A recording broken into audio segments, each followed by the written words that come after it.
मैं अपनी बिटिया को कैसे पढ़ाऊं जब स्कूल का टीचर ही उससे छुआछूत करे। हमारी बच्ची विद्यालय के शौच में जाए तो मना कर दिया जाता है, पानी छू नहीं सकती है। ऐसे माहौल में हमारी बच्ची कैसे पढ़ पाए। जी हाँ दोस्तों, नमस्कार। मेरा नाम है कुलदीप कुमार और आज हम आपके साथ इस कहानी को लेकर के आए हैं। ये कहानी विनेश की है और उनकी बच्ची नव्या की है। नव्या जो कक्षा 4 में पढ़ती है और जिस विद्यालय पे मैं खड़ा हूँ, आप देख सकते हैं पीछे लिखा हुआ है उत्तर प्रदेश विद्यालय क्योलियारी कंपोजिट क्षेत्र नदीगांव जालौन। ये इसी विद्यालय की घटना है। कक्षा 4 में पढ़ने वाली नव्या जो वाल्मीकि समुदाय से आती है, स्कूल आती है तो टीचर भगा देते हैं, दूर बिठाते हैं, छुआछूत मानते हैं, पानी नहीं छू सकते। शौचालय के लिए जाए तो बोले नहीं, आप शौचालय इस्तेमाल नहीं कर सकते। और ये बात एकदम सच है, क्योंकि ये बात तब संज्ञान में आया जब जिले के अखबारों में इसकी सुर्खियां बनने लगी। पिछले दिन विद्यालय जैसे ही बच्ची गई, उसके साथ ये घटना घटी। इस घटना से आहत होकर उनके पिताजी अपनी बच्ची को लेकर के एक एप्लीकेशन लेकर के थाने जाते हैं। थाने के अलावा वो एसडीएम को शिकायत पत्र देते हैं कि साहब, मेरी बच्ची के साथ स्कूल टीचर छुआछूत करते हैं। आज हम इस घटना को लेकर के विद्यालय पे हैं। हम उस बच्ची के साथ बात करें, उनके पिता के साथ बात करेंगे, आखिर इस घटना की सच्चाई क्या है। एक तरफ तो आज़ादी के अमृत महोत्सव मन रहा है, 15 अगस्त की तैयारियां चल रही हैं, बच्चे स्कूल में जाके झंडा और देश के राष्ट्रगीत की बातें कर रहे हैं, और उसी समय जालौन जिले के क्योलारी गांव में के इस विद्यालय में बच्ची के साथ इस घटना को अंजाम दिया जाता है। कक्षा 4 में पढ़ने वाली नव्या बेहद होशियार है, पढ़ के कुछ बनना चाहती है, लेकिन जब उसके दिमाग में अभी से इस तरीके की छुआछूत वाली मानसिकता डाली जाएगी तो सोच सकते हैं कि उसके दिमाग पे क्या असर पड़ेगा। आज हम नव्या से भी बात करेंगे, उनके पिताजी से भी बात करेंगे, आखिर घटना क्या है, सच्चाई क्या है। अब हमारे साथ बने रहें। मैं उनके पिताजी को बुलाऊंगा। आप इधर आ जाइए। आपका नाम क्या है? साहब विनेश कुमार। आप थोड़ा आगे आइए। विनेश कुमार, विनेश के हाथ में ये पत्र है। ये वही पत्र है जिसको लेकर के इन्होंने पुलिस एसपी को, थानेदार को, बीएसए को, डीएम को, एसडीएम को एक पत्र भेजा है। और इस पत्र में साफ साफ लिखा है कि मेरा नाम विनेश है, क्योलारी गांव के रहने वाले हैं। मेरी पुत्री नव्या जो कक्षा 4 में पढ़ती है, उसके साथ स्कूल के टीचरों के द्वारा छुआछूत किया जाता है। विद्यालय में शौच के लिए नहीं जाने दिया जाता है, पानी नहीं छूने देते हैं। ये पत्र हर अधिकारी के दस्तक तक पहुंच चुका है। अभी तक इस पर कोई कार्रवाई नहीं हुई है। मैं जानूंगा इस घटना को कब हुई, क्या उसका मकसद था और किस तरीके का माहौल है। तो विनेश, आप बताइए कि क्या क्या हुआ इसको। आप अगर मुझे पूरा अपना परिचय बताइए पहले, ऐसे बोलिए।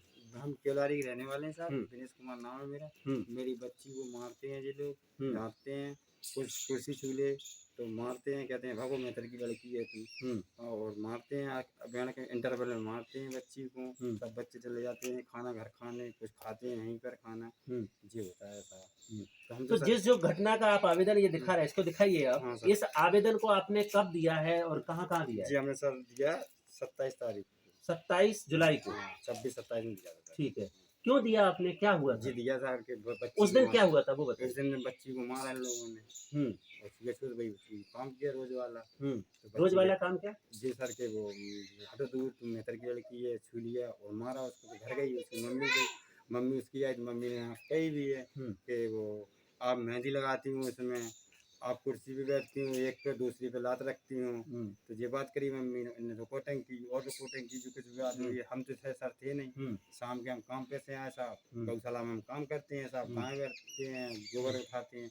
तो हम वहाँ से आए तो ये बच्ची रोने लगी हमसे चिपक के कि पापा ऐसी सी बात है। तो हम सवेरे पे साहब पहुँच गए, एसडीएम साहब से वो ये पत्र दिया, थाने भी दिया। बच्ची को बुलाइए, आप इधर आ जाइए बेटा। और एगी साहब को भी डाला जी। सर, सब सड़क में डाला। अब मुझे इंसाफ अभी तक नहीं मिला। तो आपने ये पत्र दिया है, उसके इधर आ जाओ। आपने ये पत्र दिया है, उसके बाद क्या क्या हुआ? उसके बाद अभी कुछ नहीं, बच्ची स्कूल लड़की मारने नहीं आ रही, स्कूल नहीं आ रही। उस दिन से कह रही पापा हम नहीं मार। तो ये नव्या के पिताजी हैं जो इस बच्ची को लेकर के, ये बच्ची नव्या है जिसके साथ ये छुआछूत की घटना हुई है, और उस घटना को लेकर के इन्होंने ये आवेदन दिया है। ये आवेदन संबंधित थानेदार को दिया जा चुका है, एसडीएम जालौन को दिया जा चुका है, जिले के तमाम अधिकारियों को पहुंचाया जा चुका है, लेकिन अभी तक इस पर ना जांच हुई, ना कोई कार्रवाई हुई। मैं इस घटना की और सच्चाई को उस बच्ची से भी जानना चाहेंगे। छोटी बच्ची है, कक्षा 4 में पढ़ती है, लेकिन उसके दिमाग में इस तरीके की चीज़ें डालना बेहद ही घिनौना कार्य है। टीचर जिसको हम शिक्षक मानते हैं, गुरु मानते हैं, जिस भी टीचर ने ऐसी मानसिकता रखी है वो बहुत गलत है। आखिर इसकी सच्चाई क्या है वो तो जांच का विषय है, वो आएगा। लेकिन हम अभी बच्ची के पिता से बात कर रहे थे जिन्होंने ये आवेदन दिया। अभी हम उस बच्ची के साथ बात करेंगे कि आखिर क्या हुआ। बेटा आपका नाम क्या है? नब्बे। नब्या। कौन सी कक्षा में पढ़ते हो? 4 में। 4 में। तो नब्या क्या हुआ था आपको, आप क्यों स्कूल नहीं जाते हो? सर उन्हें हमें मारा था, मैं कुर्सी पकड़ ली थी, सो कह रहे थे दूर हटो। दूर हटो, छुप गए। हाँ। फिर क्या बोले? सर ये हमें मारा था। तो इस आप विद्यालय में सबके साथ नहीं बैठ सकते? खाना खाते हो सबके साथ बैठ के? मिड डे मील का खाना मिलता है? खाना मिलता है। तो आप लेटरिन जा सकते हो। छुआछूत कहाँ पे होती है आपके विद्यालय में? सर नीतू और रश्मि मैम है सो वो करती हैं। क्या करती हैं? कि दूर हटो तुम नहीं करो, छूत करती हैं। तो उस दिन जिस दिन ये घटना हुई क्या हुआ था? सुबह आप क्या बजे स्कूल आए थे? 8 बजे आए। फिर क्या हुआ? सर लंच के टाइम उन्हें मारा था मैंने। क्या क्या बोले? हमने कुर्सी पकड़ ली तो उन्हें मारा था, फिर दूर हटो छुआछूत। दूर हटो, छूत हो तुम। हाँ। फिर तुमने क्या किया? हमने मम्मी से कही थी, सो पापा आए, सो शाम के सो पापा से की। फिर कहाँ गए पापा के साथ? पापा के साथ कोच और वहाँ पे गए थे। कोच पे गए थे। तो वहाँ कौन मिला था कोच में? सर मिले थे। क्या बोले वो? फिर आपको किसी ने मारा? हमने कहा हाँ सर मारा है हमें। सो हमने ये भी की थी कि मैम हमारी हैं, सो छुआछूत मानती हैं हमसे। तो सर ने क्या बोला? सर ने कि हम दूसरे सर को वो लगा रहा फोन। हाँ। सो वो आएंगे, सो आपसे पूछेंगे फिर। ओके। तो आप पढ़ के क्या बनना चाहते हैं? मैम। मैम टीचर बनोगे कि पुलिस बनोगे? सर पुलिस बन रहे हैं, टीचर। आपको क्या बनना है? टीचर। टीचर बनना है। बढ़िया। तो आप भी तो छुआछूत नहीं करेंगे टीचर बन के? नहीं सर, हम ऐसे क्यों करें? नहीं करेंगे। क्यों? तुमसे मैडम ने किया तो तुम भी बोलोगे कि नहीं तुम दूर रहो? हाँ सर। छुआछूत करोगे? नहीं। अरे मैम से करें। अच्छा, मैम ने किया आप नहीं करोगे। ओके। तो अभी स्कूल क्यों नहीं आते हो? सर इसलिए क्या कि मारेंगे। अच्छा, मारने का डर। कोई नहीं मारेगा। आप कल से स्कूल आओ, मैं टीचर से बात करूंगा, अधिकारियों से बात करेंगे। तुम्हें पढ़ना है, डरना नहीं है। पढ़ोगे? स्कूल पर आओगे? पढ़ लिख के बनना है कुछ, है?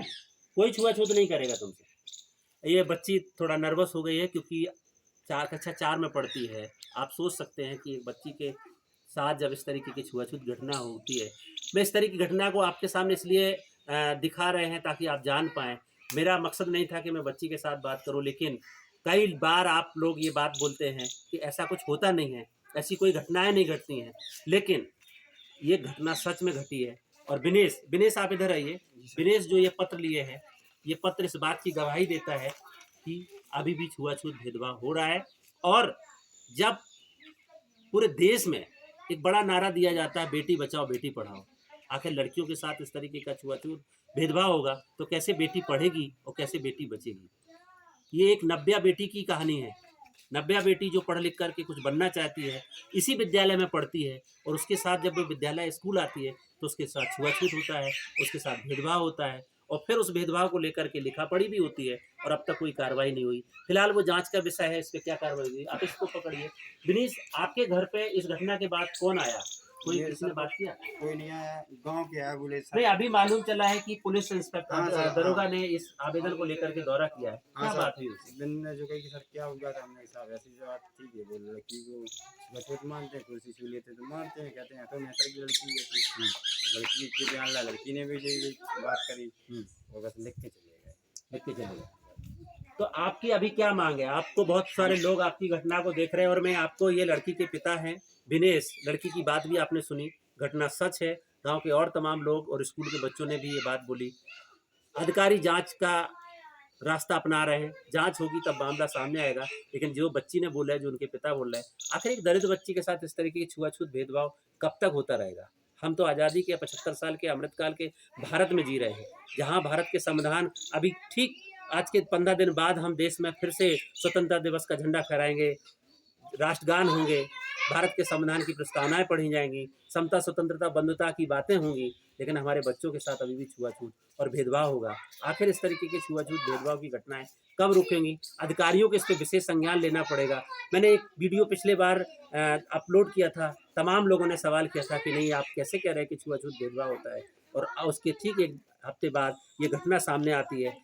जिले के प्रमुख अखबारों ने इसको अपने हेडलाइन में लिखा कि इस विद्यालय में बच्ची के साथ, दलित बच्ची के साथ छुआछूत भेदभाव हुआ है। और आज हम उस विद्यालय पे आके हमने खुद उस बच्ची नव्या के साथ बातचीत की, उनके पिता हमारे सामने खड़े हैं जो न्याय की गुहार लगा रहे हैं कि हमें न्याय मिलना चाहिए, हमारी बच्ची के साथ छुआछूत भेदभाव हुआ। एक पहलू तो ये, दूसरा पहलू ये है कि उस बच्ची के दिमाग पे क्या असर पड़ा है कि उसने विद्यालय जाना बंद कर दिया। इस तरीके के छुआछूत भेदभाव की घटनाएं अगर हमारे बच्चों के साथ होगी तो हमारे बच्चे कैसे पढ़ पाएंगे, और कैसे इस देश के में जो नारा दिया गया है मुख्यमंत्री जी, प्रधानमंत्री जी, कैसे आपका ये सपना पूरा होगा कि बेटी बचाओ बेटी पढ़ाओ, और बेटी को हम कैसे पढ़ाएंगे जब हमारी बेटी के साथ छुआछूत और भेदभाव होगा। तो दिनेश, आखिर में आप क्या मांग करना चाहते हैं? बहुत सारे लोग आप मैं सर ये न्याय मेरा कि मेरी बच्ची पढ़े और मुझे न्याय। तो दिनेश की दो ही बातें हैं, दो ही मांगे हैं, हमारी बच्ची अच्छे से पढ़े, उसके साथ कोई छुआछूत भेदभाव ना हो, और हमें न्याय मिले। क्योंकि दिनेश भी मैनुअल स्कैवेंजिंग परिवार से आते हैं, गांव में गौशाला की सफाई करते हैं, कोई ज़्यादा आमदनी का सहारा है नहीं, ज़मीन भी नहीं है। ऐसे हालात में अपने बच्चों को पढ़ाना बेहद मुश्किल होता है, और अगर हम इस विद्यालय में भेजते हैं, वहाँ अगर छुआछूत भेदभाव होगा तो हमारे बच्चे कैसे पढ़ पाएंगे? हम कैसे बेटी बचाओ बेटी पढ़ाओ में अपना योगदान दे पाएंगे? हम भी चाहते हैं कि बेटी पढ़े, बेटी बचे और इस देश आगे बढ़े, लेकिन हमारा बेटी बचाओ बेटी पढ़ाओ का सपना तब टूटने लगता है जब हमारे बच्चों के साथ छुआछूत और भेदभाव होने लगता है। और ये कोई और नहीं करता, जब विद्यालय में पढ़ाने वाले टीचर ही हमारे बच्चों के साथ भेदभाव और छुआछूत करेंगे, उनकी पिटाई करेंगे जातिगत मानसिकता को लेकर के, तो हमारे बच्चे कैसे पढ़ पाएंगे? आज हमने जो बातचीत किया विनेश ने, और आप सबके सामने हमने दिखाया, निश्चित तौर से इस भारत की सच्चाई है कि अभी भी हमारे विद्यालयों में, हमारे गाँव में दलित और वाल्मीकि बच्चों के साथ छुआछूत और भेदभाव होता है। क्या इसलिए कि ये बच्ची दलित है? क्या इसलिए कि ये वाल्मीकि समुदाय से आती है? क्या इसलिए कि ये जिसको नीची जाति बोलते हैं? आप तमाम तरीके की संज्ञा दे दो, लेकिन भारत का संविधान तो आपको इसकी इजाज़त नहीं देता है। वो तो सबको समानता और बंधुता भाईचारे की बात करता है, छुआछूत भेदभाव को ख़त्म करने की बात करता है। लेकिन फिर भी अगर उनके साथ छुआछूत भेदभाव होगा तो हमारे बच्चे कैसे पढ़ पाएंगे? और इस देश के प्रधानमंत्री जी, प्रदेश के मुख्यमंत्री जी, वो तमाम लोगों का जो सपना है कि बेटी बचाओ बेटी पढ़ाओ, उस सपने को हम कैसे पूरा कर पाएंगे? आज ये तमाम सवाल इस तरह की घटनाएं खड़े करती हैं। मैं आप सबसे अपील करना चाहूँगा कि इस तरह की घटनाएं अगर आपके आसपास होती हैं तो ज़रूर उस पर संज्ञान लें। मैं जिले के जिलाधिकारी, डीएसए, तमाम अधिकारियों से भी अपील करना चाहता हूँ कि तत्काल प्रभाव से जांच करते हुए जो भी दोषी है, क्योंकि इस तरीके का माहौल, हमारी बच्ची ने स्कूल जाना बंद कर दिया है, उसको पुनः स्कूल में दाखिला कराते हुए उसको निगरानी करी जाए, और पूरे जिले में जहाँ पे भी छुआछूत भेदभाव घटनाएं होती हैं उस पर तत्काल संज्ञान लिया जाए, ताकि हमारे बच्चे भी बिना भेदभाव छुआछूत के पढ़ाई कर सके। बाबा साहब अम्बेडकर ने तो उस जमाने में संघर्ष किया था, आज भी हमारे बच्चे, हमारे समुदाय की लड़कियां इसके लिए संघर्ष कर रही हैं और छुआछूत भेदभाव के लिए लड़ रही हैं। आखिर ये कब तक? ये हमारे लिए किस बात की आज़ादी है, हमारे लिए किस बात की स्वतंत्रता, और हमारे लिए किस बात की गणतंत्र स्वतंत्रता की हम बातें करते हैं, किस बात की समानता और बंधुता की बातें करते हैं, तो हमारे बच्चों के साथ छुआछूत भेदभाव होगा। मैं अपील करना चाहूँगा इस घटना का तत्काल जांच करते हुए दोषियों के खिलाफ कार्रवाई की जाए और पीड़ित परिवार को न्याय दिलाया जाए। आज की कहानी में इतना ही, कल फिर मिलेंगे, तब तक के लिए नमस्कार, जय भीम, जय संविधान।